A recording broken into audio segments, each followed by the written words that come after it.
Buenos días a todos y gracias por acompañarnos. Como decía Gloria, Sonsoles nos ha permitido, a mí parte de todo lo que vamos a tratar ahora viene de cosas que nos ha estado comentando, porque en esta mesa vamos a hablar de banca y vamos a hablar de compliance, y para eso me acompaña Ramón Sánchez, que es el Chief Compliance Officer y Head of No Risk Financieros en Banco Santander. Me acompaña también Belén Rico, que es la Chief Compliance Officer de BBVA. Y me acompaña también Carlos López, que es el Chief Compliance Officer de CaixaBank. O sea que muchas gracias, especialmente de verdad a los tres por acompañarnos.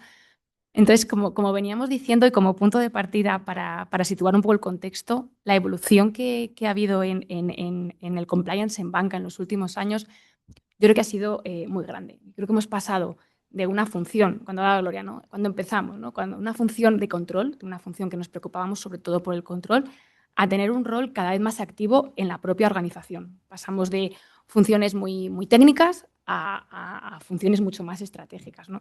Pero en esa evolución pues nos estamos encontrando con muchos retos, ¿no? Porque aquí hay que acompañar al negocio, pero hay que mantener la independencia.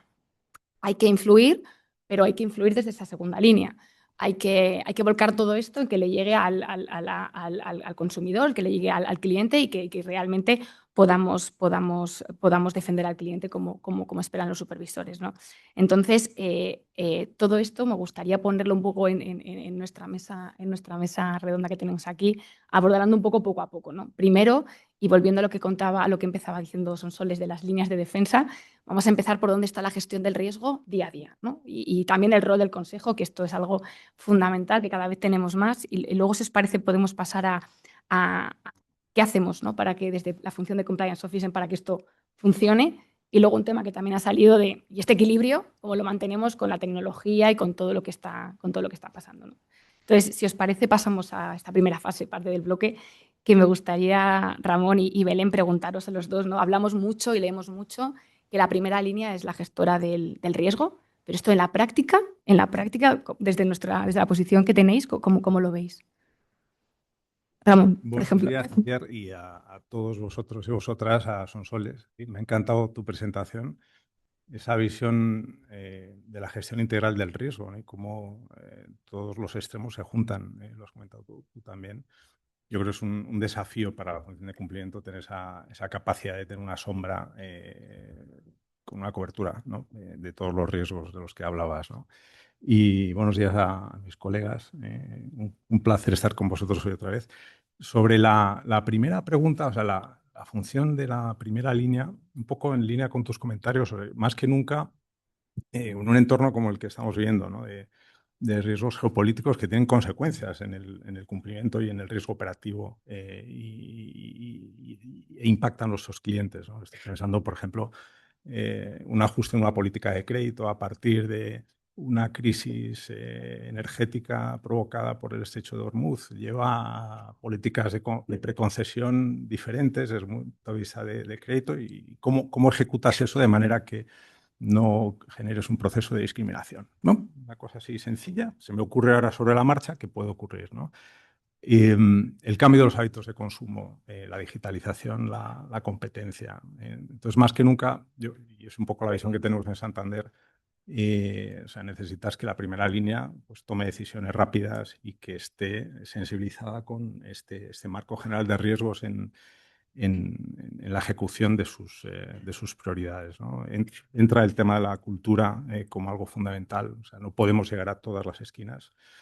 Queremos que se nos recuerde, pero sobre todo que la primera línea tenga esa capacidad de discernir los riesgos y capacidad de tomar decisiones ponderadas, ¿no? Y están sujetos a conflictos de interés todo el día, ¿no? Yo realmente veo a los gestores comerciales como héroes. Cada vez les exigimos más en cuanto a rapidez y capacidad de gestionar una realidad cada vez más compleja, ¿no? Un ejemplo, o sea, conducta, un diseño de producto, o garantizas que la primera línea desde el inicio piensa en los riesgos y en cómo hacer el delivery adecuado del producto desde la prototipación, ¿no? En un lanzamiento de producto que a veces va a ser de un time to market más corto o no llegas, digamos, llegas o tarde mal o sencillamente no llegas como conducta, como gestor de riesgos, ¿no?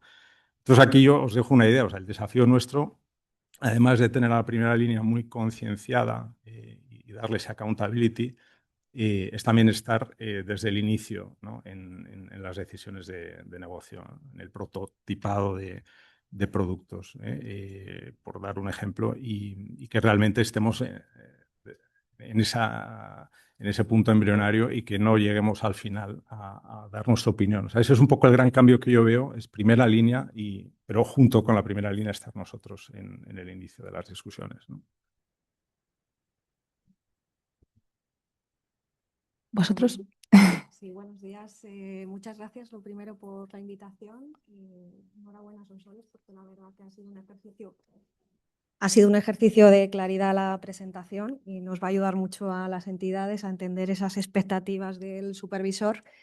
En relación a este tema y en línea con lo que comenta Ramón, yo sí que querría volver un poquito a los orígenes de cómo nace este modelo de las 3 líneas, cómo ha ido evolucionando para entender dónde estamos hoy, ¿no? Y dónde se visibiliza esa involucración de la primera línea en la gestión como dueños de los riesgos, ¿no? Recordemos que al final el inicio de las 3 líneas parte de una diferenciación en las áreas de negocio con las áreas de control interno, áreas de control interno muy auditoras de los procesos, muy centrados en los riesgos tradicionales de la banca, el riesgo de crédito, el riesgo de mercado, con unidades de compliance muy incipientes, que como citaba Gloria, pues nacen al albur de la normativa de MiFI, ¿no? Y departamentos de prevención de blanqueo de capitales que para nada tenían en esos años la relevancia que tienen hoy y, por lo tanto, áreas de compliance que gestionaban los riesgos de compliance, los identificaban, los gestionaban, como digo, mirábamos nuestra propia efectividad de nuestros controles y al final éramos jueces y partes del propio modelo. A partir del 2015, este modelo, con la crisis financiera, este modelo de 3 líneas empieza a separarse más claramente, empieza a surgir el concepto de dueño de los propios riesgos y, por lo tanto, el alocar los riesgos en las propias áreas de control interno, en la propia línea y, además, alocar en las áreas de control interno no solo los riesgos tradicionales de la banca, no solo los riesgos tradicionales de mercado de crédito, sino también los propios riesgos de cumplimiento, ¿no? Los riesgos nuevos que se están colocando dentro de las entidades como los riesgos más importantes porque al fin y al cabo impactan en esa cultura organizacional, ¿no? El riesgo de conducta con los clientes, el riesgo interno de integridad de nuestros empleados, el riesgo de preservar la privacidad, la confidencialidad de los datos, etcétera, ¿no? Y, por supuesto, la prevención de blanqueo de capitales. Y hemos llegado a un modelo hoy en el que efectivamente las líneas están perfectamente separadas y yo lo visibilizo con 2 ejemplos. Primero, y no me detengo más porque lo ha dicho muy bien Ramón, somos compliance by design, ¿no? Desde el momento 1 participamos en la arquitectura de los productos, en las líneas de actividad nueva que se van a abrir, está el compliance desde el minuto 1 para levantar el marco de control, identificar los riesgos, diseñar los controles que luego va a ejecutar en primera línea las figuras de control, que en nuestra entidad llamamos los RCAs, los Risk Controller Assurance. Los RCAs van a gestionar esos riesgos y todos los años, desde las áreas de cumplimiento, vamos a retar ese modelo de control, vamos a evaluar cómo se están comportando esos controles, si hay que calibrarlos, si hay que modularlos, si hay que hacer controles nuevos, ¿no? Y, en segundo lugar, un tema de visibilización de esta involucración de la línea de negocio que, desde luego, en nuestra experiencia y en mi opinión es crítico, y es que en las organizaciones estamos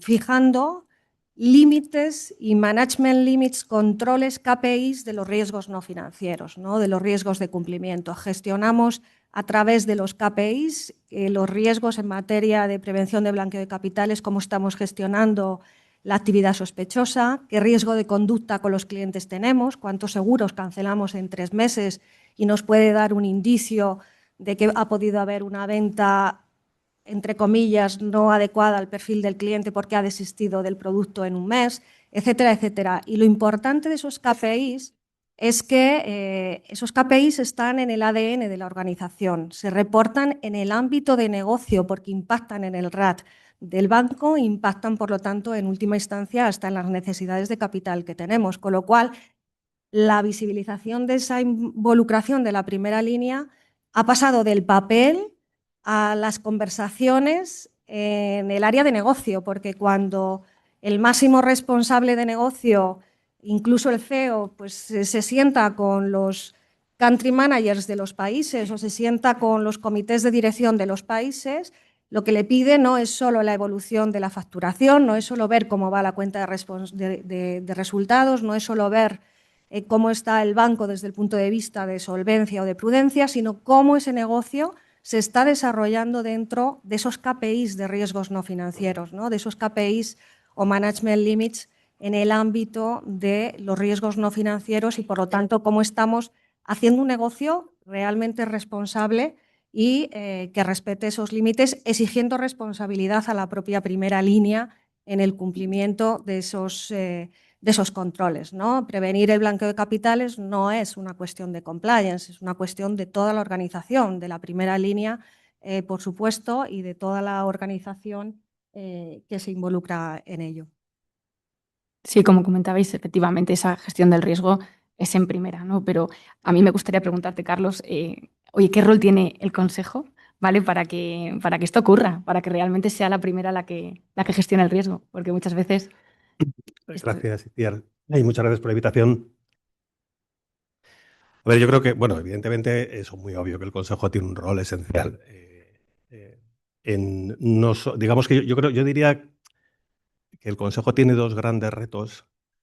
Tiene muchos, pero desde la perspectiva de la habilitación de la función y de la efectividad de la función, tiene dos retos muy relevantes. Uno, primero, y se ha hablado mucho, y es complejísimo, que es garantizar la independencia de la función.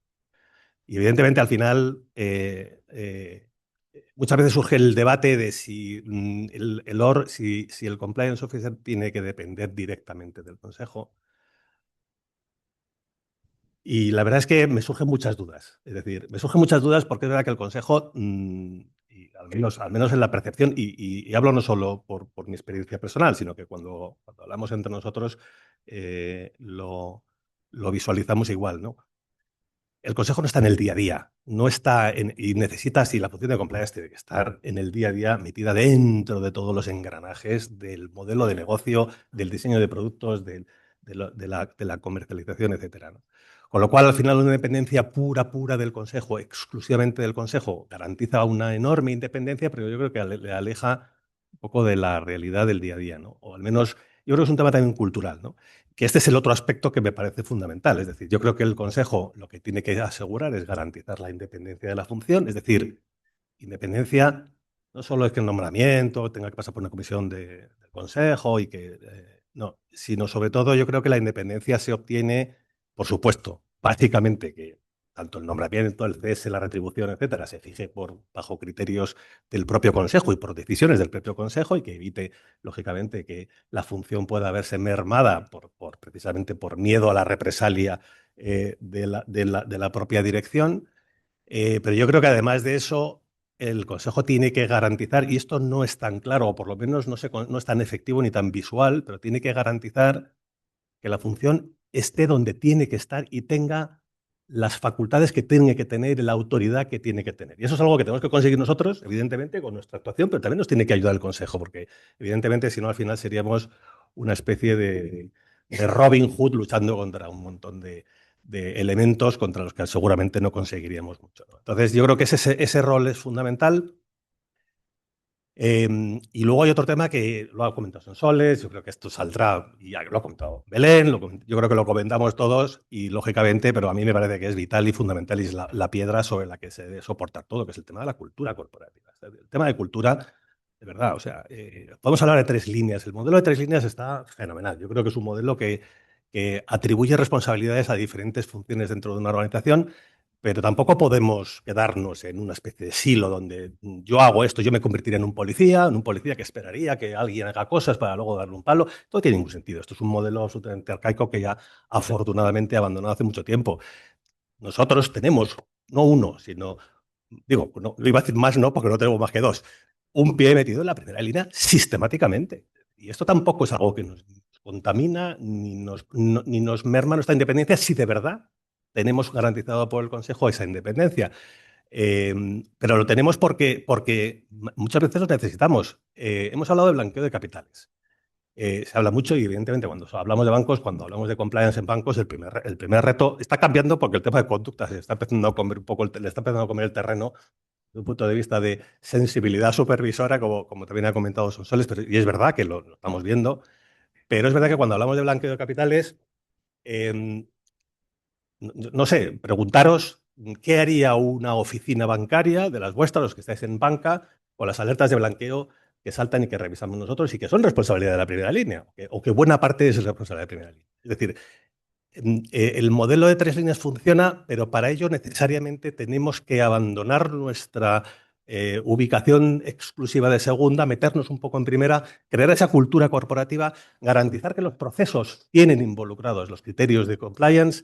Y una vez que tienes eso, llega un momento en el que esto viene poco a poco. En el momento en el que la organización empieza a darse cuenta que esto es natural y que hacer un KIC, un Know Your Customer a un cliente es algo obvio, que hace 15 años era una cosa como estrambótica, es que nadie me pide nada, no os cuento MiFID, cuando empezamos a hacer la evaluación de la idoneidad de la conveniencia, o sea, aquello era cosa de, bueno, nos hemos vuelto locos, o sea.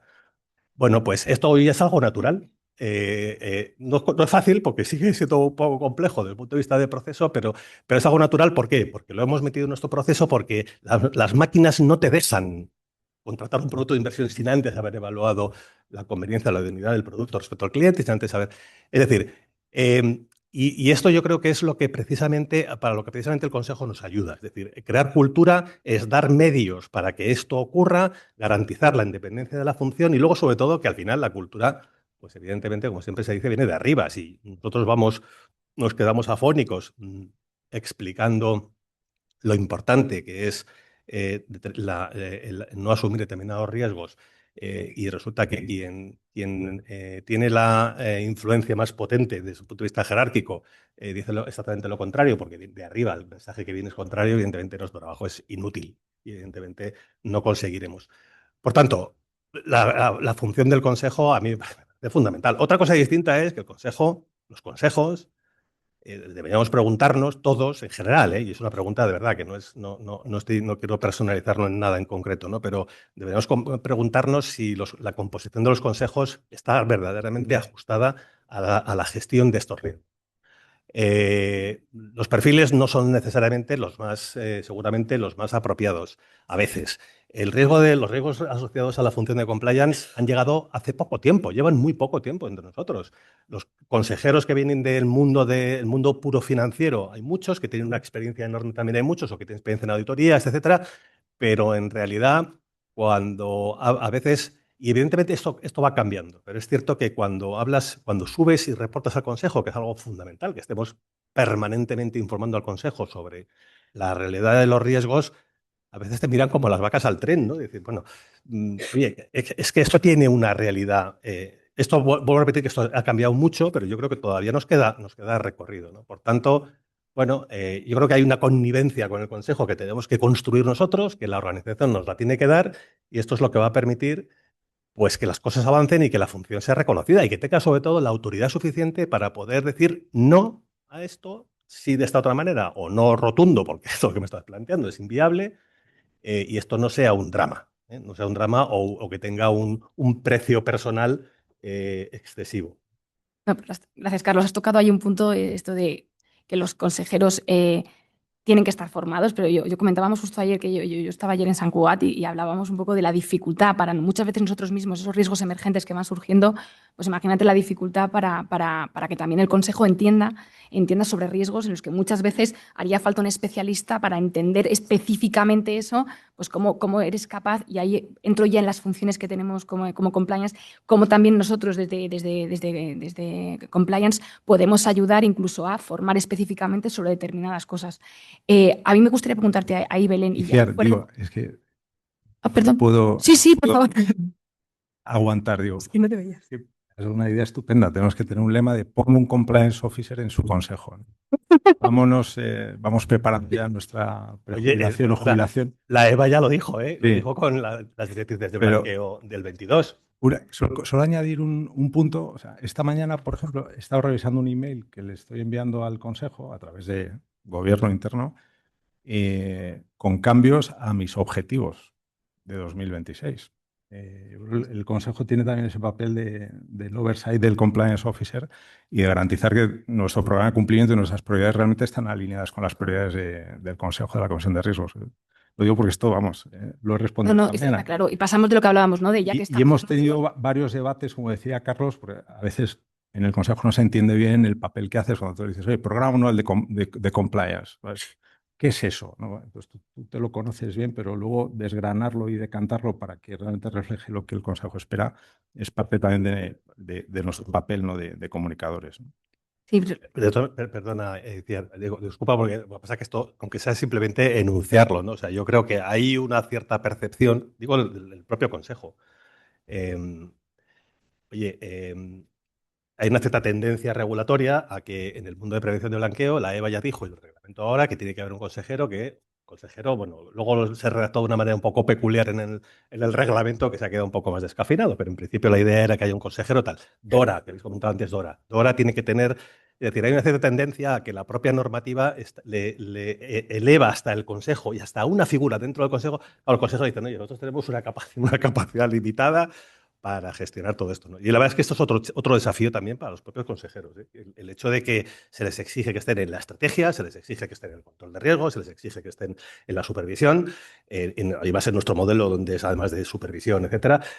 Y es verdad, y al final es cierto que, y esto al final nos incide mucho, ¿eh? Porque es verdad que hay una tensión enorme con los temas en las agendas de los consejos, de verdad. Yo cuando voy, o sea, lo de, oye, tienes 10 minutos para contar, que esto lo voy a hacer la semana que viene, la memoria de compliance del año pasado, y he hecho un vídeo con inteligencia artificial para garantizar que lo voy a hacer en 7 minutos, porque es la única manera de que, bueno, luego me preguntarán o no, pero esta realidad está ahí. Bueno, es un desafío, ¿eh?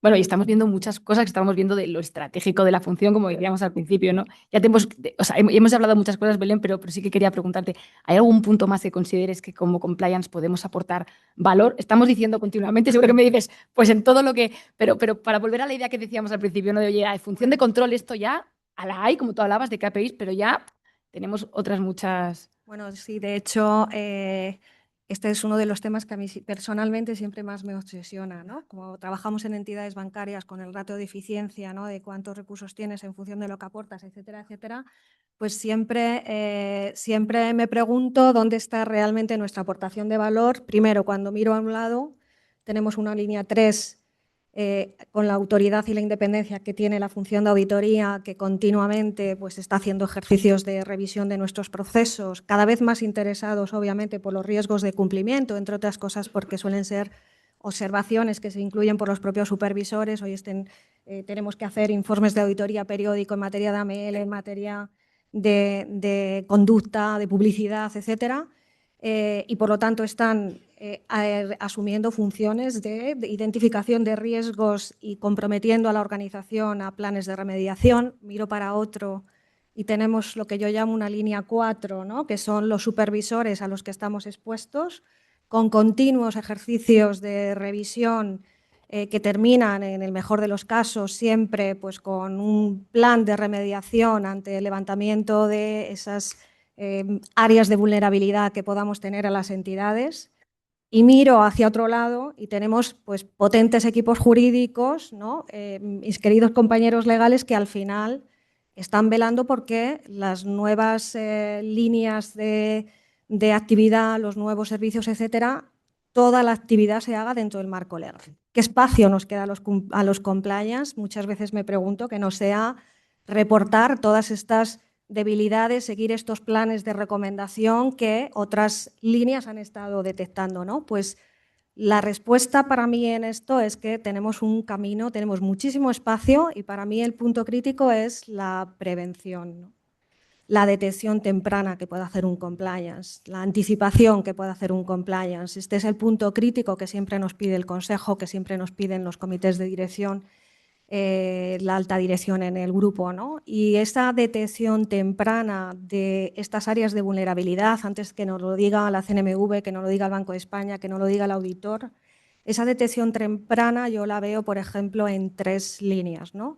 En primer lugar, el compliance, como decíamos antes, aporta mucho valor de la propia participación desde el inicio en el negocio, pero además ahí yo incluiría un ejercicio continuo y una nueva función dentro de las disciplinas de compliance, que es la actividad de testing, ¿no? Nosotros podemos hacer análisis específicos y quirúrgicos de partes del proceso para detectar anomalías antes de que lo haga un informe de auditoría. El Consejo, en general, premia específicamente que lo detectemos antes que lo haya visto un auditor, porque evidentemente el informe de auditoría tiene unas implicaciones regulatorias que no tiene un informe interno que podamos hacer una función de compliance, ¿no? Los ejercicios de mystery shopping, por ejemplo, pueden aportar esa identificación de riesgos con carácter previo a que nos lo hagan otras funciones.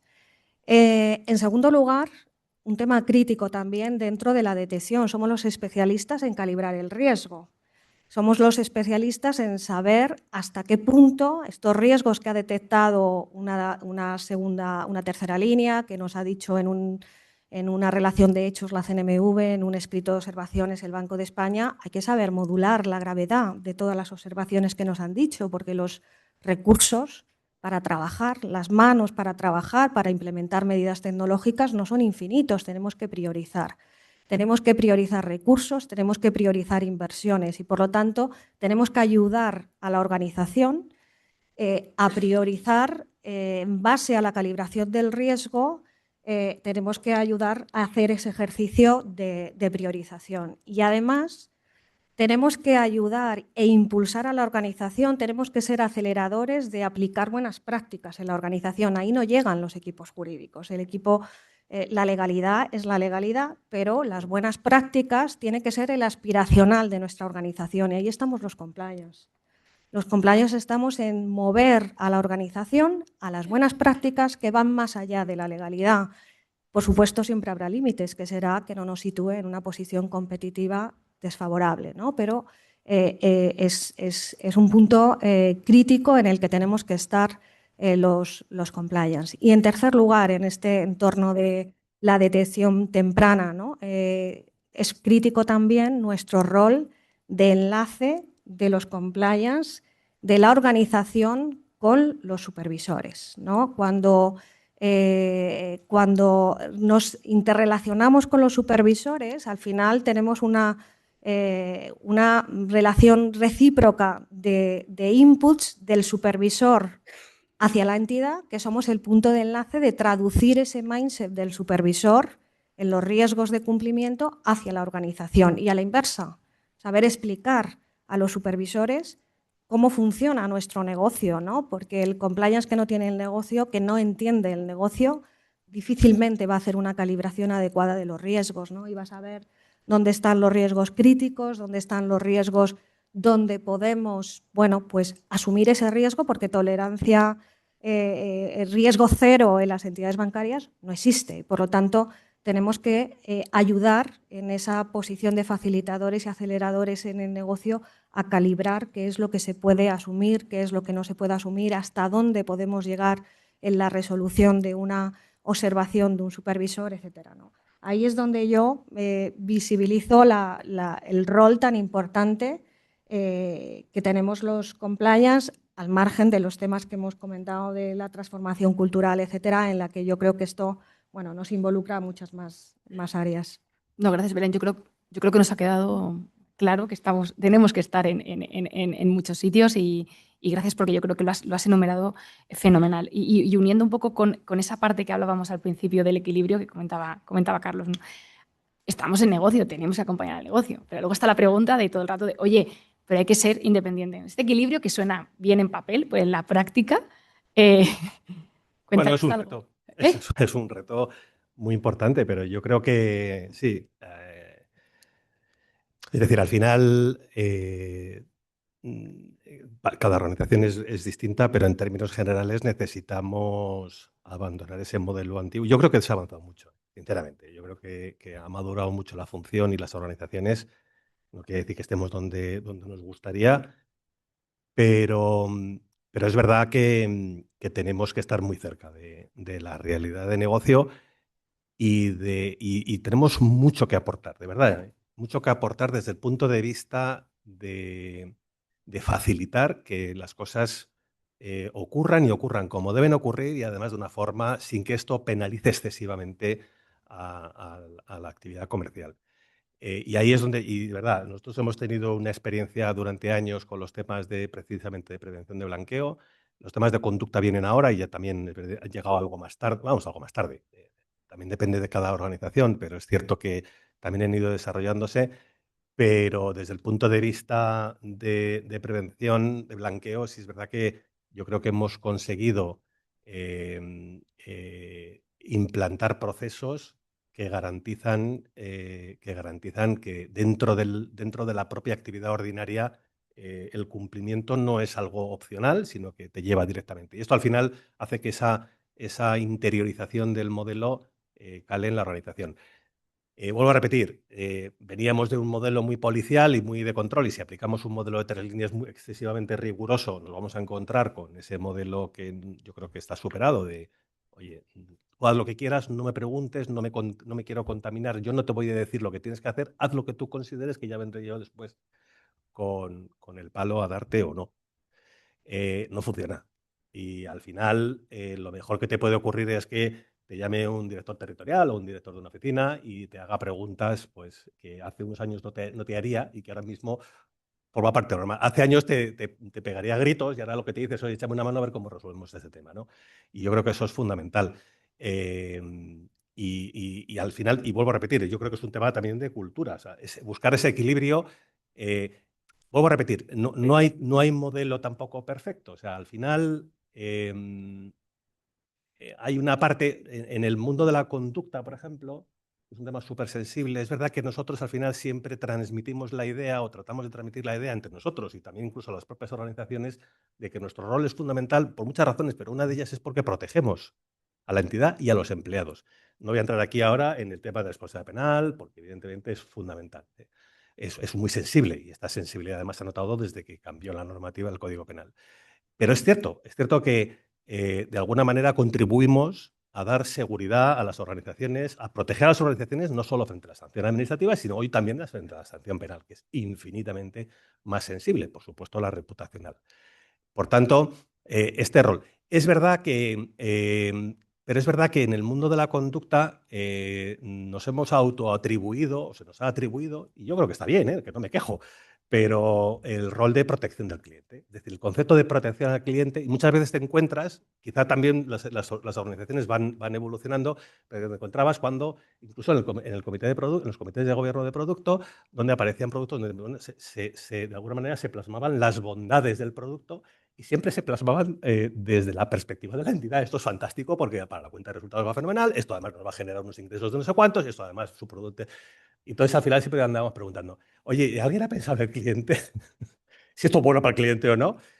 Esta pregunta, afortunadamente, cada vez nos las tenemos que hacer menos, precisamente porque la formación, la gestión, a veces la sanción va llevando a la organización a darse cuenta de que esa frase que todos habréis oído, yo siempre he sido muy crítico porque creo que mucha gente la dice o no cree en ella, de el cliente en el centro de la relación. No, o sea, en el centro de la relación están los incentivos, está en la remuneración y están tus objetivos. Eso para mucha gente. Bueno, esto poco a poco yo creo que, pero cuesta. Es decir, cuesta, pues, un tema cultural y es un tema enormemente sensible. Pero bueno, yo creo que ese rol, para nosotros, ese rol que se nos ha atribuido, a mí me parece que es muy importante. No es tanto proteger, también protege a la entidad, la protege frente a sanciones, etcétera, ¿no? Pero es verdad que en ese rol lo que tenemos que conseguir es que pase como en otros ámbitos donde ese rol lo vaya asumiendo cada vez más la primera línea. O sea, me acuerdo que había yo siempre lo digo, y aquí hay alguna persona que ya me lo he oído decir alguna vez, yo siempre digo que la madurez de las organizaciones se miden por el tamaño de la segunda línea. Cuanto más pequeña, más madura. ¿Vale? Esto no es muy positivo para un colectivo como este, pero es la realidad. Es decir, es la realidad. No nos quedaremos sin trabajo en muchos años, pero pero es verdad. Porque cuanto más madura es la primera línea, menos necesaria se hace la segunda. Nunca va a ser innecesaria, pero evidentemente roles que hoy jugamos la segunda línea, tenemos que traspasarlos a la primera y tenemos que pasarlos a los responsables de negocio y tienen que incorporar eso en su día a día y en su realidad sin tener que esperar que haya alguien de la segunda o de la tercera o un supervisor que venga a darte el palo porque no lo haces, ¿no? Sí. Ramón, me vas a permitir, en la línea que estaba contando, voy a preguntarte un poquito más. Estaba hablando de que debería funcionar, de que estamos acompañando, pero seguro que en el día a día ves algún sitio donde hay un poquito más de dificultad en encontrar este equilibrio, ¿no? Carlos hablaba un poco de conducta, pero no sé si hay algún ámbito que vosotros en la práctica digas, pues este es especialmente, no sé si delicado, pero por lo menos difícil de encontrar ese equilibrio entre acompañar, pero con una normativa tan clara, pues es más difícil, ¿no? No sé cómo lo ves. Sí, además voy a enlazar con un par de comentarios. Primero, la verdad es que el rol de proteger el cliente, así como el rol de proteger la sociedad con la prevención al blanqueo de capitales, yo creo que esos son los dos roles más de mayor significado que tenemos, ¿no? como equipo de cumplimiento. Y creo que esto ayuda a movilizar a los equipos y a buscar un propósito a nuestro trabajo. Y evidentemente hay que mantener ese equilibrio porque nos debemos a nuestros accionistas, ¿no? y a nuestro consejo, ¿no? Pero a mí eso me motiva especialmente. Ahora, enlazando con lo que decía también Belén, ese valor agregado de cumplimiento, y ya he contestado a tu pregunta, yo no sé dónde saqué esta frase, pero la comparto porque a veces la miro, ¿no? Que trabajamos en resolver problemas que el negocio no sabe que tiene y de formas que no entienden. O sea, ese es nuestro punto de partida. Y eso requiere que nuestra función sea enormemente didáctica.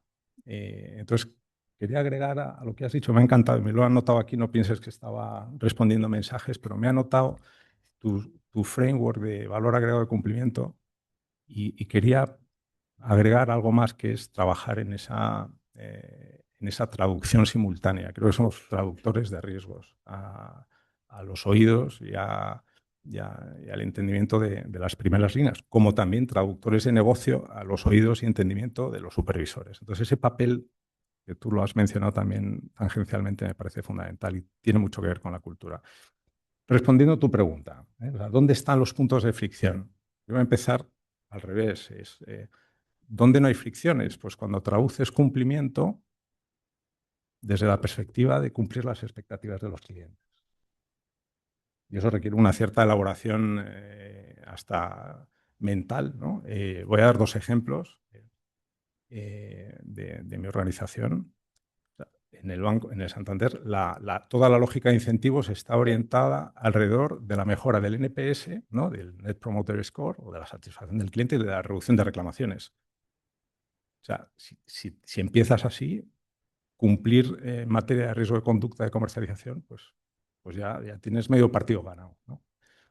Otro ejemplo, tenemos un programa de mejora de comunicaciones con clientes, que es una de las expectativas de la supervisión de conducta, para hacer esas comunicaciones más transparentes, más claras, que tengan más relevancia. No os voy a decir lo que tarda uno en leerse la documentación precontractual para contratar un fondo monetario. Lo hice ayer por la noche.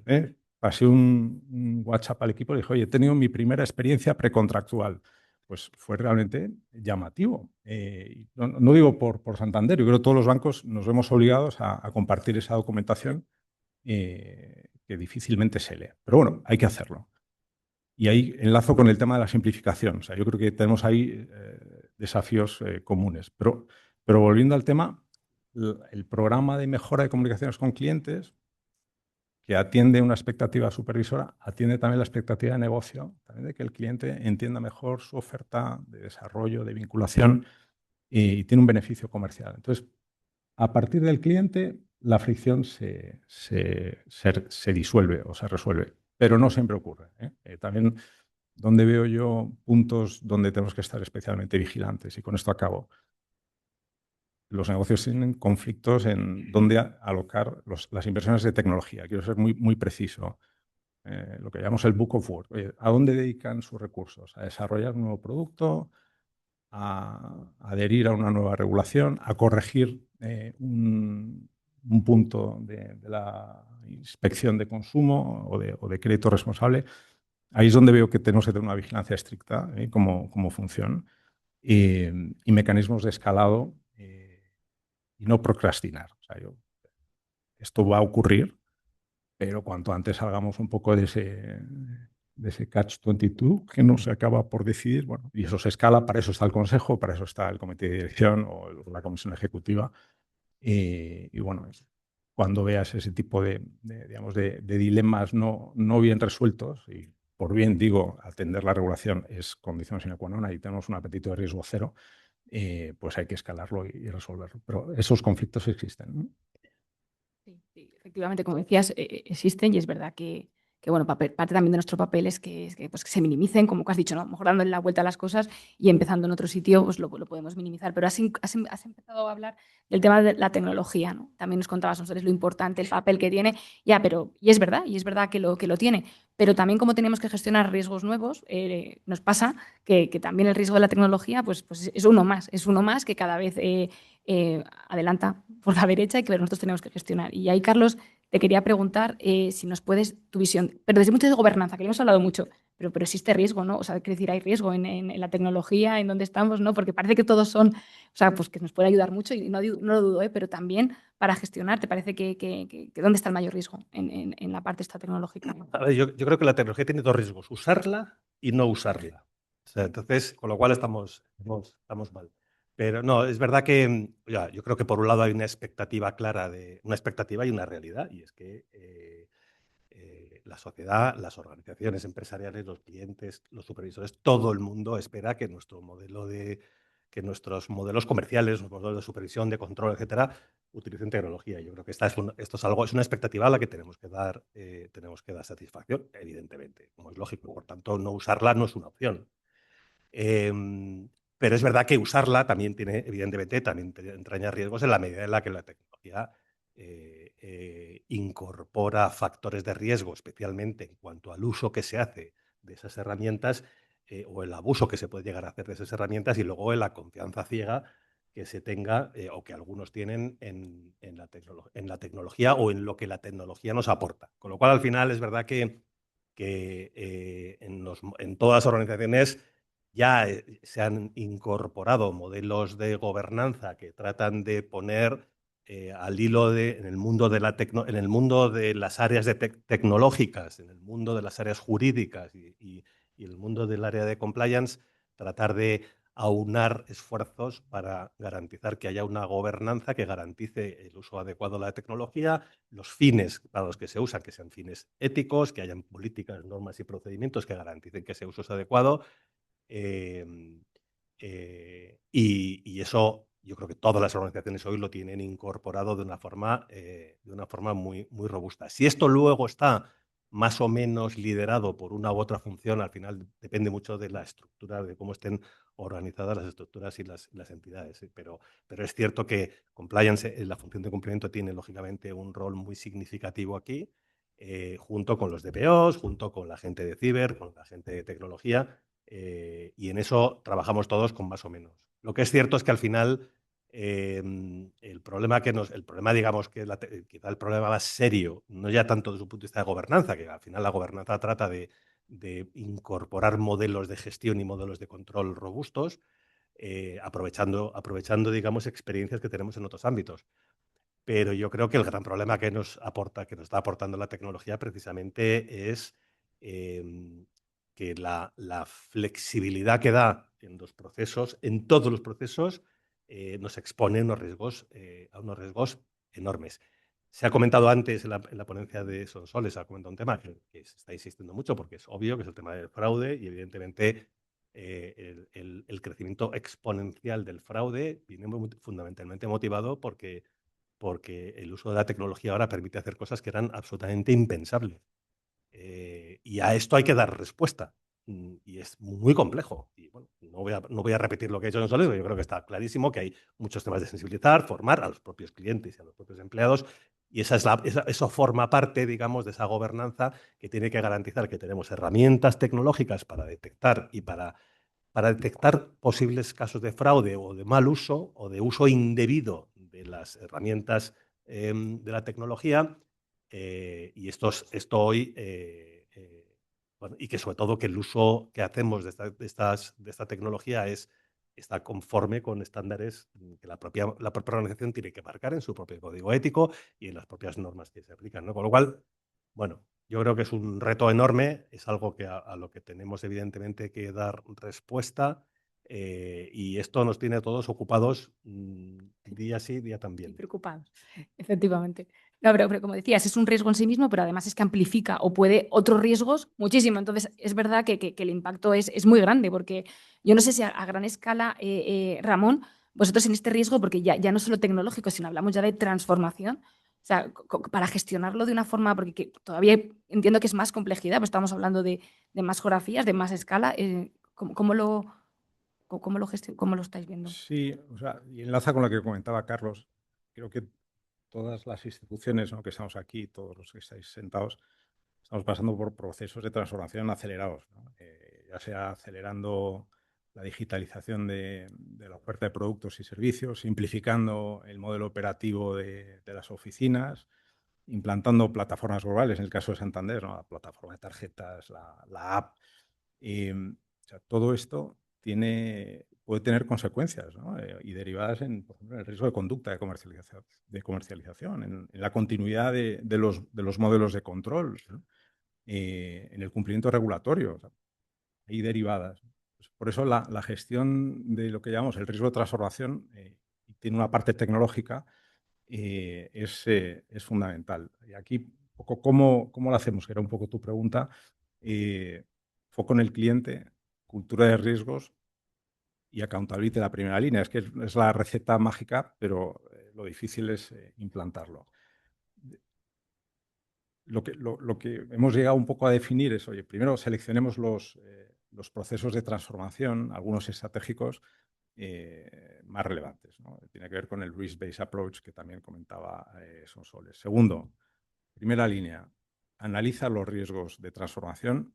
No te quedes solo en el riesgo tecnológico, que ya sé que siempre hay una posibilidad de que tengas que hacer un rollback en una nueva implantación, pero mira el riesgo de conducta. ¿Cómo va a impactar esto al cliente? ¿Cómo va a impactar esto a la actividad diaria, ¿no?, de nuestro equipo comercial en las oficinas? Cómo, por ejemplo, un proceso de simplificación de la oferta de productos, y creo que todos estamos ahí, hay que gestionar ese cambio, ¿no?, en la oferta del cliente de manera adecuada. Eso es riesgo de transformación. Y cuáles son los modelos de control y mitigación que tenemos para ello, ¿no? Entonces, al final, ese framework de gestión del riesgo de transformación que tiene consecuencias en los riesgos no financieros que todos supervisionamos como cumplimiento, es uno de los desafíos que estamos teniendo. Y por eso es tan importante tener esa visión integral del riesgo. Por eso es tan importante tener la colaboración de los equipos de riesgos no financieros, de riesgo operacional, de prevención a fraude, ciber, un poco en crear yo diría, ese mapa de cobertura de riesgos que está adaptado a la transformación del banco y que trae una perspectiva más moderna, ¿no?, que el mero cumplimiento, digamos, regulatorio o no prudencial desde el cual se inició, ¿no?, la función hace algunos años, ¿no? Gracias, Ramón. Efectivamente, me están avisando de que sí, de que vamos un poco mal de tiempo, pero la última pregunta, yo sí que quería, Belén, preguntarte de esta línea, porque no podemos terminar esto tecnológico, riesgo, sin hablar de ella, ¿vale? Entonces, yo sí que quería preguntarte cuál es el rol que consideras que tenemos que desarrollar o que tenemos que tener en las funciones de cumplimiento normativo en relación a inteligencia artificial. Pero yo creo que hemos pasado un poco de la primera fase esta de solamente protección de datos. ¿Tú crees que nos tenemos que quedar ahí o te parece que hay que crear un rol? ¿Cómo lo veis vosotros específico? Bueno, es que el tema de inteligencia artificial ahora mismo es todavía un terreno a explotar, ¿no?, dentro del ámbito de compliance y otros muchos. Y estamos viviendo un escenario de multivelocidades, ¿no? Multivelocidades porque la tecnología va mucho más rápido en el ámbito de la IA de lo que somos capaces de procesar.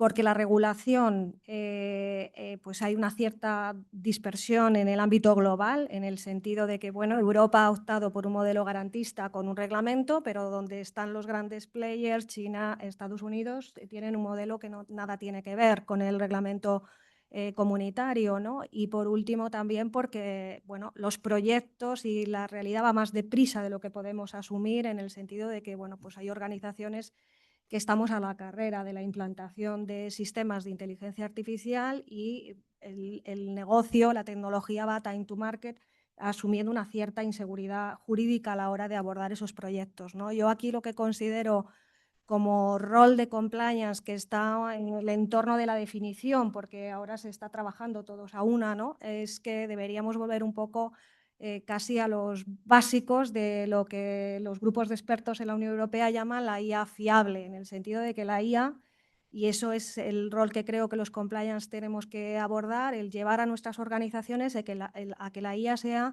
fiable en el sentido de, primero, un sistema de inteligencia artificial lícito, es decir, no solo que cumpla la regulación específica en nuestro caso, el reglamento europeo todavía no en plenitud en vigor, sino incluso todas las regulaciones que colateralmente pueden afectar cuando estamos desarrollando un proyecto de inteligencia artificial. Estamos trabajando con datos de carácter personal, hay que coordinarlo con la normativa de protección de datos de carácter personal, propiedad intelectual, secreto bancario, etcétera, ¿no? En segundo lugar, tenemos que abordar un concepto de IA ética, ¿no? En el sentido de que los sistemas de inteligencia artificial que van a dar una serie de resultados que en última instancia pueden ser decisiones que afecten a nuestros clientes, pensemos en sistemas de inteligencia artificial en el mundo de riesgos, de la determinación de perfiles, etcétera, carezcan de sesgos algorítmicos, ¿no? Para evitar decisiones discriminatorias. Esto en el plano teórico es fácil, en el plano práctico pues es muy complejo, porque en general los compliance no solemos entender de código y entonces se necesitan, bueno, pues probablemente además perfiles mucho más polivalentes a los tradicionales que tenemos en nuestras unidades, ¿no?